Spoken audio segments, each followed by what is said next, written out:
The divide between Catholics and Protestants can be a real chasm. In Europe, we know the history of Catholics suppressing Protestants violently in the 15 and 1600s. At the time of the American Revolution, Catholics were not allowed to vote in any of the colonies, though there was some tolerance in Maryland and Pennsylvania, but nowhere else. Both sides disagreed on theology, on how worship should be done, on who should make decisions in the life of the church, and on how each person chooses what to believe. So, can a Protestant become Catholic? I am going to share with you two similar journeys of two people who never met each other, and they both went through a two-step process to get there. My goal is for you to be able to make it in a one-step process. Welcome to episode 27 of All Roads Lead to Rome, the podcast for Protestants and the non-religious that helps you understand Catholicism and helps you make the journey there in a way that is easier and more organized than I did. I'm Dr. Bickford, and in this last recorded episode of 2025, I want to thank you for your support for this new endeavor. Starting a podcast is a complicated undertaking, and most podcasts never get past 10 episodes. Your support, encouragement, patience, and prayers have kept me going and will keep me going hopefully for a long time to come. Thank you. In 2007, I was a Protestant pastor. I'd grown up a New England Congregationalist, but went to a Jesuit high school, primarily for the good education. They were so thrilled to have a few Protestant students at the school that there was never an effort to try to convert me to Catholicism. They just celebrated that they had a few Protestants. After high school, I went to college. After college, I got a job in a large computer firm. But then I sensed God's call to the ministry.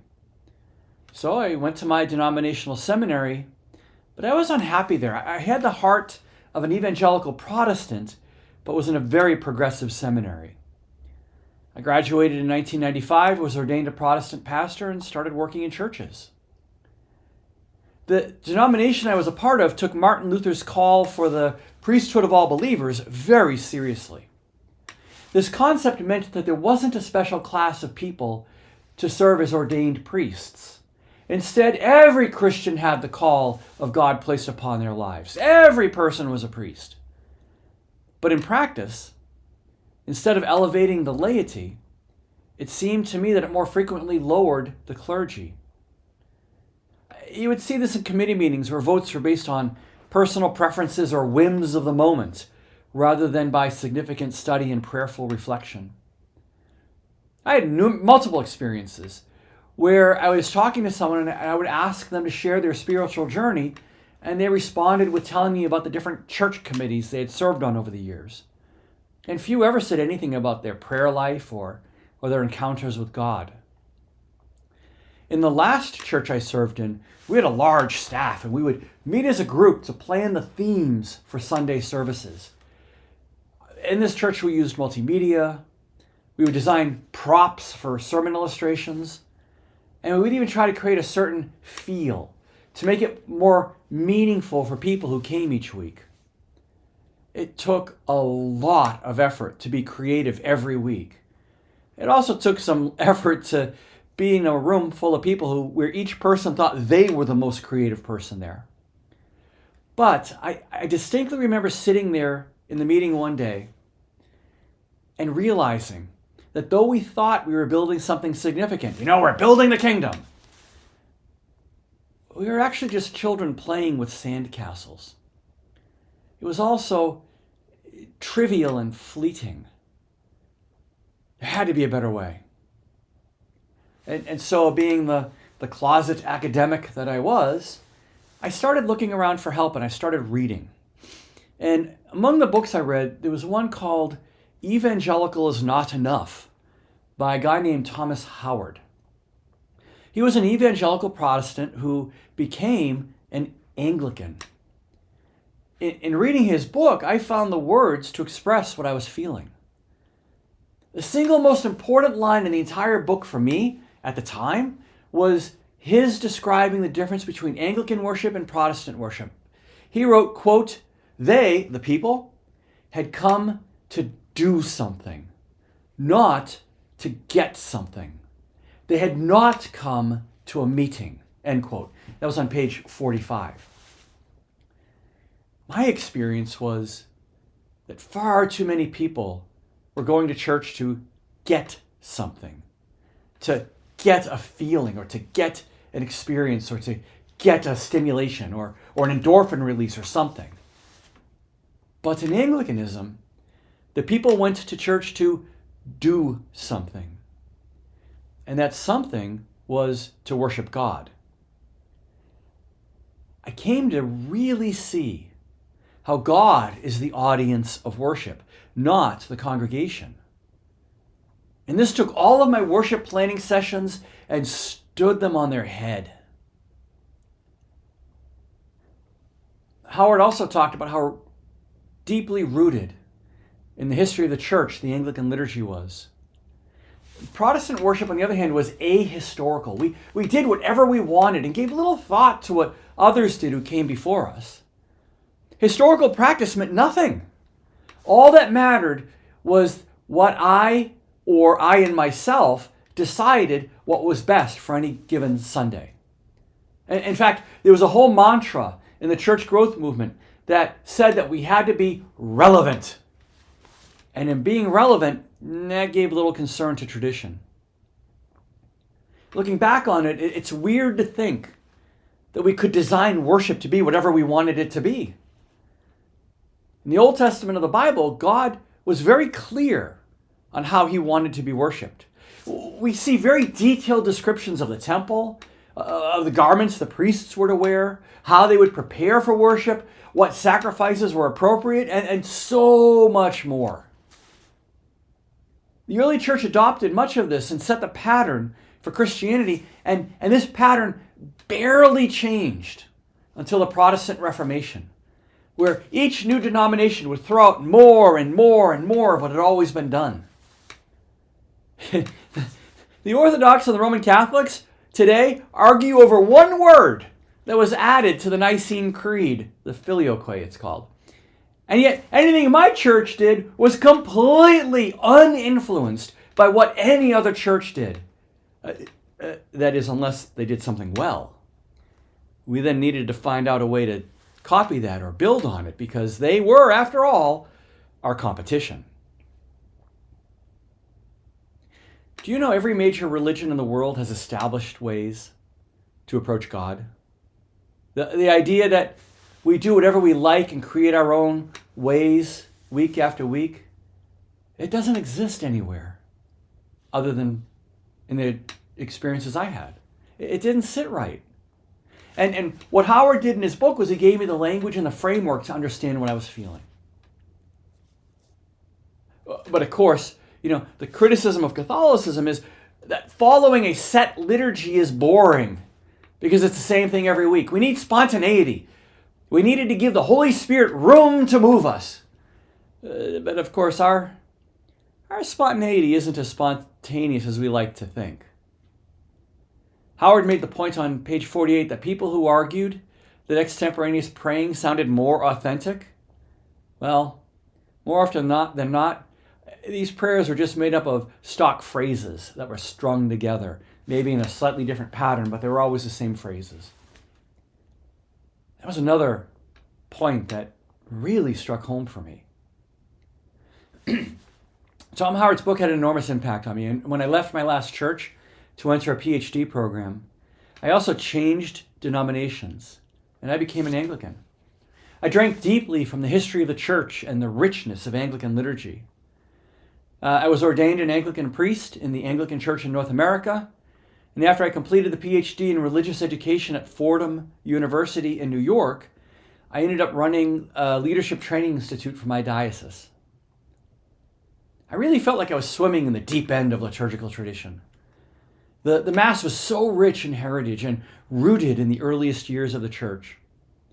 Our theology was a bit of a mishmash, though. Some Anglicans are only distinguishable from Baptists by the liturgy and not at all by theology. Others sounded like they were Roman Catholics. We had some dioceses that ordained women as priests because they felt that was what God called them to. Other dioceses refused to ordain women as priests because they felt that was an abomination. I also had to endlessly defend the notion that we were not just founded because King Henry VIII wanted a divorce and put himself in charge of the church. We preferred to talk about the Book of Common Prayer and its beauty. And the prayer book was full of beautiful liturgies. I spent many happy years as an Anglican. However, there was an underbelly.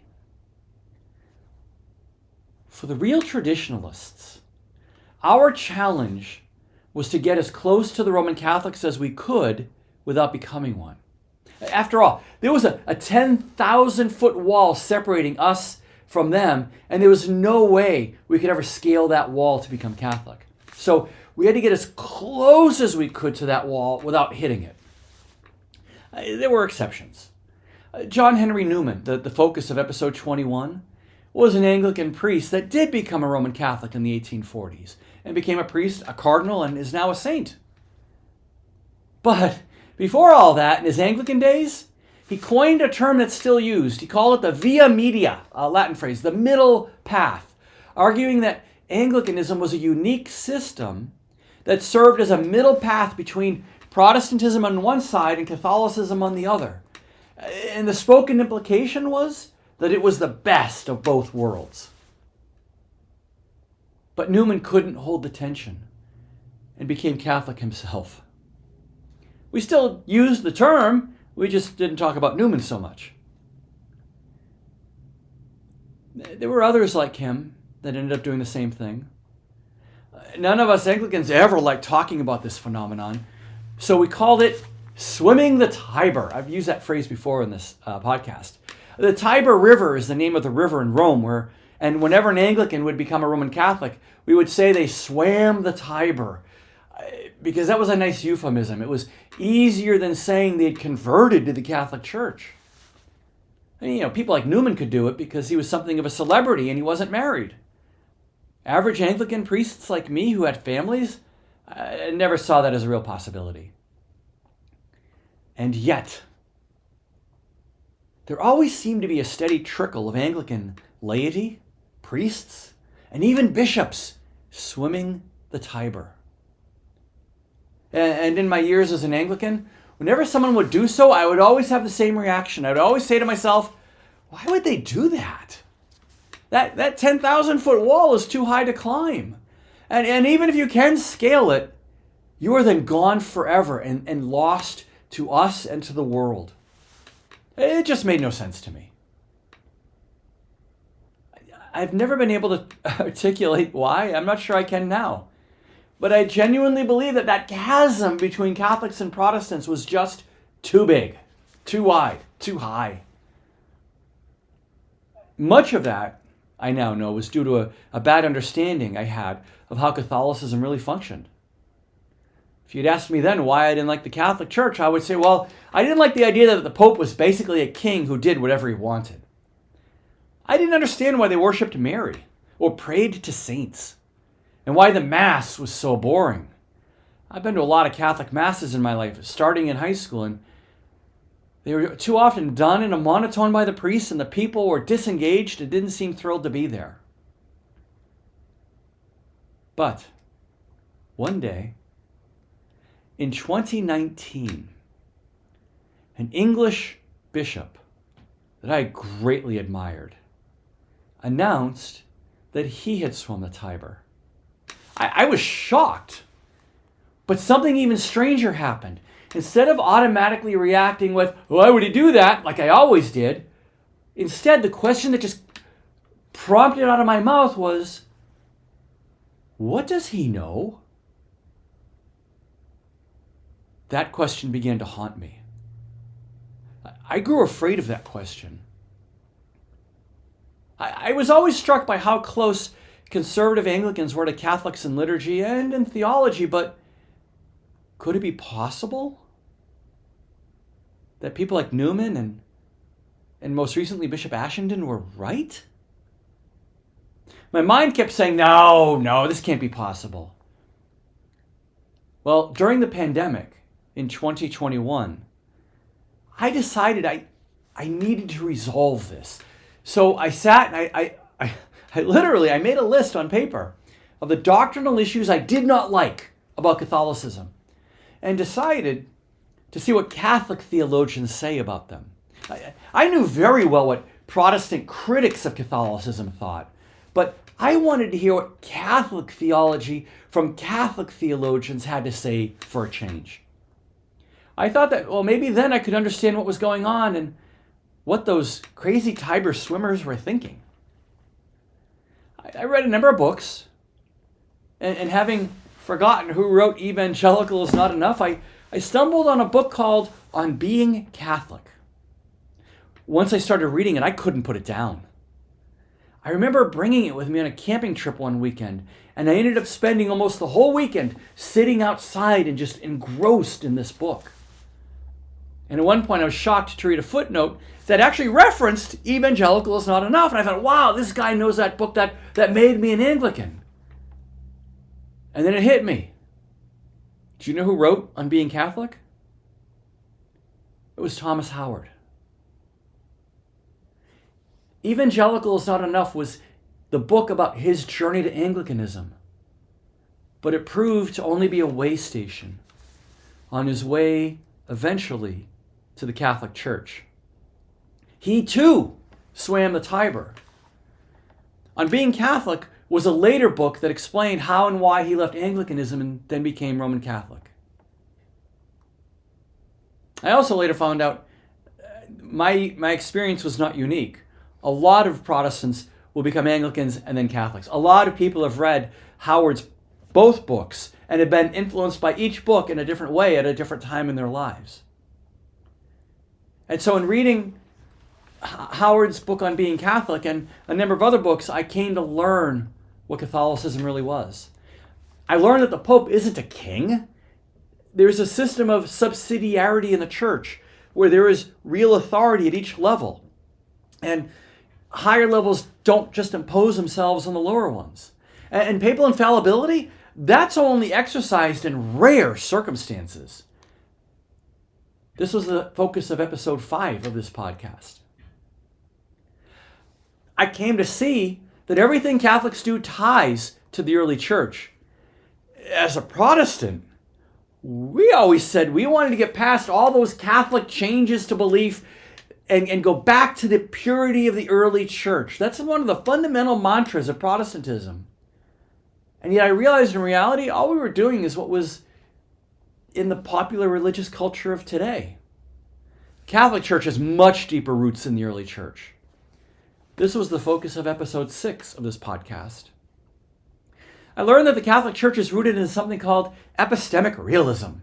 This means there's a real and objective truth to the universe, and our goal is to be conformed to what God intends for us.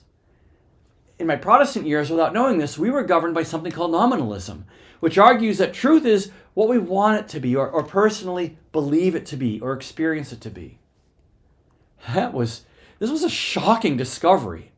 And my reading of the book Sources of Christian Ethics by Servais Pinckaers had an incredible effect on my thinking. This whole topic was the focus of episode 2 of this podcast. I learned that the church doesn't worship Mary. It instead treats her as the holiest human ever to live, a holiness that made her worthy to bear the very incarnation of God. This was the focus of episode 4 of this podcast. I know what Jesus told us in John chapter 6, that unless we eat his flesh and drink his blood, we have no life in us. But I always took that as more of a symbolic message. I learned that no one in the first 1,500 years of the church ever believed that. It was symbolic. It was something the Protestant Reformation came up with. So, in coming to understand the doctrine of the real presence of Christ, the sacrament completely changed for me. And this was the focus of episode 10. The discovery of the reality and power of miracles has changed how I see the world. This was the subject of episode 25. Learning about virtue ethics and how we cultivate stable dispositions that lead to holiness of life left me embarrassed that I never knew this. I just followed an ethical system of do's and don'ts. Well, virtue ethics and the cardinal virtues were the focus of episodes 18 and 19 of this podcast. I could go on and on. This is episode 27, and I have only scratched the surface of what I'm hoping to share with you in this podcast. 2026 is going to be an amazing year. I promise to keep improving the video quality of the YouTube version. I'm going to have several interview episodes that will knock your socks off. I'll also add occasional episodes that walk you through some of the great books on spirituality, some of the greatest books on spirituality that have ever been written. I also read each email and direct message that you send to me and take your suggestions very seriously. So please keep those coming. So, after all the reading and prayer that I did, I was received into the Catholic Church at the Easter Vigil on April 16th, 2022. I then approached the diocese I live in about the possibility of ordination into the Catholic priesthood under the pastoral provision that Pope John Paul II set up for married Anglican clergy that swam the Tiber. There was actually a process put in place by John Paul II. My cardinal accepted me. Almost 3 years into the process, he retired. And his successor did not want to continue the process, so it ended with a short phone call from the person I was working directly with. It broke my heart and left me spiritually and vocationally lost. It really was an existential crisis. On the one hand, it sort of confirmed my fears of that 10,000-foot wall, and that though I had scaled it, I was now in a world I had no place in. But on the other hand, it felt like a test from God to see if I was going to be truly obedient to the church and not insist on my own way. For 5 months, I wrestled with what to do. Did God really throw me away? What am I going to do? How can I serve Christ and his people? Finally, in July 2025, I felt led to attempt this podcast. My goal, truly, is to help you make the journey to Catholicism in a way that is less confusing and difficult than mine was. And obedience to the bishop is one of the things that we have to learn. It's been a hallmark of the church since day one. In the year 107, that's right, in the year 107, St. Ignatius of Antioch wrote in his letter to the Smyrnians, quote, "Where the bishop is, there is the church," unquote. This means that the bishop is the organizing center of the church, and that all faithful Christians need to take that authority seriously and submit to it. St. Augustine, in the late 300s, early 400s, said, quote, "For my part, I should not believe, except as moved by the authority of the Catholic Church," end quote. That kind of makes it sound like he's just going to be a conformist, right? And yet, St. Augustine is universally considered one of the most important and brilliant theologians who ever lived. How do you combine that submission with that brilliance? Thomas Aquinas was the same way. One of the greatest minds to ever live, and yet totally submissive to the doctrines and dogmas of the church. There's a way to balance them that's really holy. My journey has been a serious one, and I have to honor that, even if it doesn't go the way I want it to. In the book on Being Catholic, Howard points out that Carl Jung, the famous psychologist, one of the founders of psychology, said that if each person is the final authority for matters related to their spiritual life, well, then ultimately, each person is their own church. And you know what? This is precisely why we have 10,000 Protestant denominations and countless little independent churches. Each person is their own ultimate authority. Each person is therefore limited by their own knowledge, experience, biases, and their background. They can't see anything beyond what they already understand. I don't want to be that in my own spiritual life. I want to be part of something bigger.